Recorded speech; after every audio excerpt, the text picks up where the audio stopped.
Hey guys, welcome to SaveState. This is a podcast about everything you love in nerd culture. And usually here that means video games, but not today. Today it's all about Burks.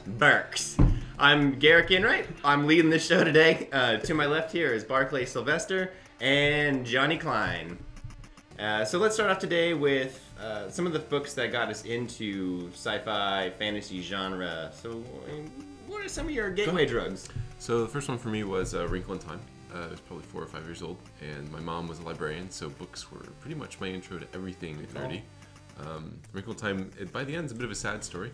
Have you read that? Huh? Yeah, very sad story.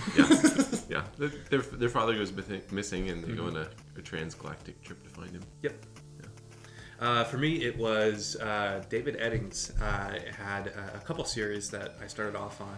One was about Sparhawk. I can't remember the name of the series, but the one that really got me was called The Belgariad. It was a 3 or 5 book series about a boy named Garion who of course he grows up on a farm, but guess what, he's a magical wizard. I know you've heard it all before. A magical wizard? This is before. Tell me more of this magical wizard. This is before the J.K. Rowling times. And what got me was that, yeah, it was a sci-fi fantasy novel, but it was so easy to read and so easy to understand, and it wasn't like, you know, your Robert Jordans and your whatever, where you have to memorize 30 names of 30 different characters. You know, each character kind of had his own role, and it really got me into it, and I haven't stopped reading sci-fi fantasy books since. Yeah. Highly recommend it. For me, I'm a bit more of a noob. I haven't a book noob. I will openly admit that I made it through all of like high school and majority of college without actually reading a book. Okay. From cover to cover. It's an accomplishment. Yeah. Good job. I mean, I got AP credit in high school. I should say that. Anyhow, but like the first book that I actually probably read was Harry Potter. Like from cover to cover, the entire series, that really got me into it, and that was just like 4 or 5 years ago. Yeah. And then from there, it's just been a downward spiral of literary awesome. Yeah. And that's not a bad place to start either. No, it's talk about an easy to read book. You know, it's got the hero's journey in it. It's got all the good elements that make a good sci-fi fantasy. So, yeah. And that's what it is. It's a sci-fi fantasy novel. Sci-fi doesn't have to involve aliens. Yeah. I'm not here to draw any distinctions or make any arguments about what's science fiction, what's fantasy. Okay, let's not. I'm going with the sci-fi / fantasy, not necessarily sci-fi - fantasy. It's all here. It's all together. Yeah, that's right. But like one of the ones I've read most recently was The Martian by Andy Weir. That's a great book. Did you read that too? Yes. I read the first couple chapters because my wife was reading it, and then I found out that they're making it into a movie with Mark Wahlberg. Who's in it? Or is it Matt Damon? Whoever plays the Martian. I think it's either Matt Damon or Mark Wahlberg. I can't remember. So I mean, just to sum up this book, pretty much, it's basically like a journal entry storyline of an astronaut who's trapped on Mars.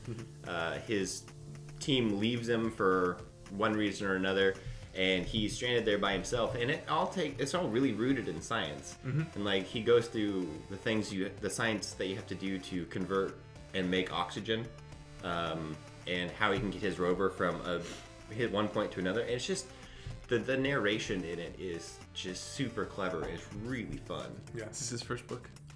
I think it's Andy Weir's first book. I think so. Yeah. That's up for me next to read. So. Do you remember the first line of the book? No, I don't. I think it's "I'm so f***ed." Yeah, I think that's the very first line of the book, because I think they had just taken off or something. Yeah, you know what? I'll read through that too. We're gonna start a SaveState book club. Hey guys, we're becoming Oprah. Something else I want to touch on is she has a book club. God, she does. Yeah. Oh, shit. Something else I want to touch on is when I first discovered sci-fi fantasy novels and I started going through them, I binged on them. I went to the library and I got every single one that I could. And you find some really bad ones, and you find some really good ones. Lately, I've been getting into Brandon Sanderson, who hasn't. Way of Kings novels are really good. You want to talk about somebody who knows how to write combat scenes? Yeah, that is definitely his. You know, the overall, there's been a lot of criticism about his storytelling, but those action sequences in those books are insane. But the big novel that he's like Tarantino. Yeah, kind of. The Style of talking Trump goes right on there, The acting forever. is not good. but the action is on point. That's a good little shake. But the series that I think everybody should get into, because it is such a mix of sci-fi, fantasy, and just dirty writing, is the Dark Tower series by Stephen King. Stephen King started writing the Dark Tower series, in the 80s, 84 or something?